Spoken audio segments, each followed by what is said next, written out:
بعض بزرگوں نے یہ بات بیان کی ہے کہ ایک شخص کا معمول تھا، وہ جس سے بھی ملتا بات کسی موضوع پر ہو رہی ہوتی، اس کی عادت بن گئی تھی، وہ کہتا کہ درود شریف پڑھا کرو، درود شریف سے دعائیں قبول ہو جاتی ہیں۔ آپ دنیا کے کسی موضوع پر بات کریں، اس شخص کی عادت بن چکی تھی، وہ یہی مشورہ دیتا تھا، کیوں پریشان ہے، درود شریف پڑھیں، درود شریف سے دعائیں قبول ہوتی ہیں، درود پڑھا کرو، درود سے دعائیں قبول ہوتی ہیں۔ آپ میں سے کسی کا یہ معمول تو نہیں ہوگا، تو توجہ دیں اس بات پر کہ آپ اگر یہ جملہ بولیں گے نا کہ درود شریف پڑھو، درود شریف پڑھنے سے دعائیں قبول ہوتی ہیں، تو آپ بھی درود پھیلانے والوں میں شامل ہو جائیں گے۔ اس شخص کا پڑوسی ایک یہودی تھا۔ اب پڑوسیوں کو آپس میں کئی دفعہ ایک دوسرے سے کام پڑتے رہتے ہیں۔ اگر وہ یہودی بھی اس کے پاس آ جاتا نا کسی کام سے، تو اس مسلمان کی تو عادت بنی ہوئی تھی، وہ اس کو بھی یہ کہہ دیتا، میرے آقا پہ درود پڑھا کرو، تمہاری مشکلیں دور ہو جائیں گی۔ اب دن میں کوئی بھی اس کے پاس آتا، وہ یہی مشورہ دیتا۔ یہودی بار بار اپنے گھر بیٹھ کے یہ بات سنتا، وہ یہودی بڑا پریشان ہوا۔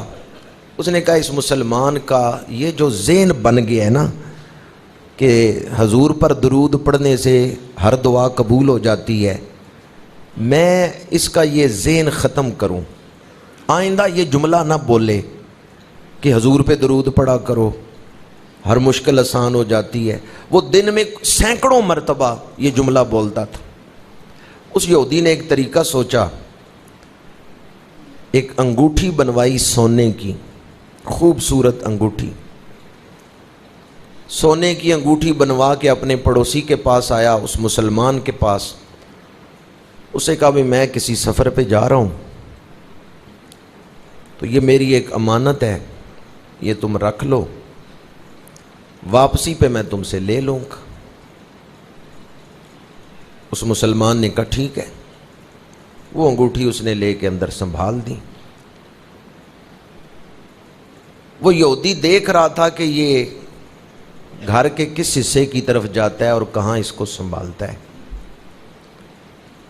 یہودی مل کے آ گیا، رات کو چور بن کے گیا اور تلاشی لی، انگوٹھی مل گئی، انگوٹھی چوری کر کے لے آیا۔ سفر پہ چلا گیا، انگوٹھی اپنے ساتھ ہی لے گیا۔ دریا پار کرنے کے لیے کشتی پہ بیٹھا تو سامان ادھر ادھر کرتے ہوئے اس نے جس تھیلے میں وہ انگوٹھی رکھی تھی، اس سے وہ انگوٹھی دریا میں گر گئی۔ لیکن اس نے پھر تلاش نہیں کی، سفر پہ چلا گیا۔ واپس آیا تو دوسرے دن ہی اپنے پڑوسی کے پاس گیا، کہنے لگا وہ جو میں نے انگوٹھی تمہیں دی تھی، وہ انگوٹھی مجھے واپس کر دو۔ اس یہودی کا تو ذہن یہ تھا کہ یہ مسلمان جو بار بار کہتا ہے حضور پہ درود پڑھا کرو، ہر مشکل آسان ہو جائے، کیوں پریشان ہو؟ کوئی بھی مسئلہ اس کے پاس لے کے آئیں یا کسی موضوع پر بات ہو، وہ آگے سے یہی مشورہ دے دیتا۔ یہودی اس کا یہ ذہن ختم کرنا چاہتا تھا، اور یہودی کو یقین تھا کہ انگوٹھی میں چوری کر کے لے گیا ہوں، آگے مجھ سے بھی وہ گر گئی ہے لیکن گھر میں موجود نہیں۔ اس نے کہا وہ میری انگوٹھی واپس کرو جو میں نے امانت رکھ کے گیا تھا۔ مسلمان نے کہا تم اتنا سفر کر کے کل ہی واپس آئے ہو، آج میرے گھر آئے ہو تو کچھ دیر بیٹھو، گپ شپ لگاؤ، سفر کے حالات بتاؤ۔ میں ابھی مچھلی خرید کے لایا ہوں، میری بیوی وہ تیار کر رہی ہے، تو مچھلی کھا کے تو پھر جانا۔ اتنی دیر میں اندر سے عورت کی آواز آئی، اس نے خامند کو بلایا۔ خامند اندر گیا تو عورت نے کہا میں مچھلی کا گوشت کاٹ رہی تھی، یہ اس کے پیٹ سے ایک انگوٹھی نکل آئی۔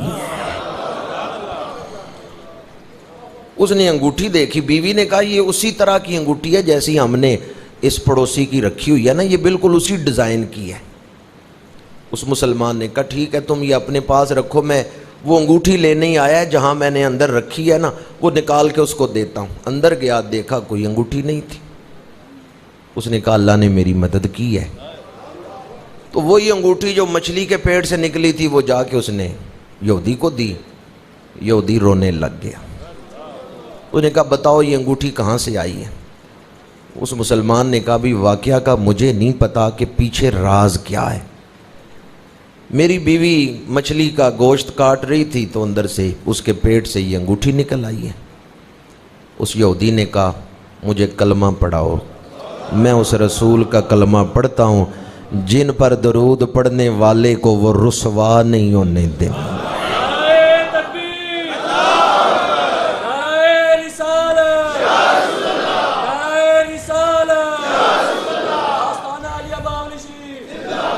اس نے کہا پہلے تو اکیلا ہی جو بھی ملنے آتا تو اس کو اکیلا ہی یہ تبلیغ کرتا نا حضور پہ درود پڑھا کرو مشکل آسان ہو جائے گی.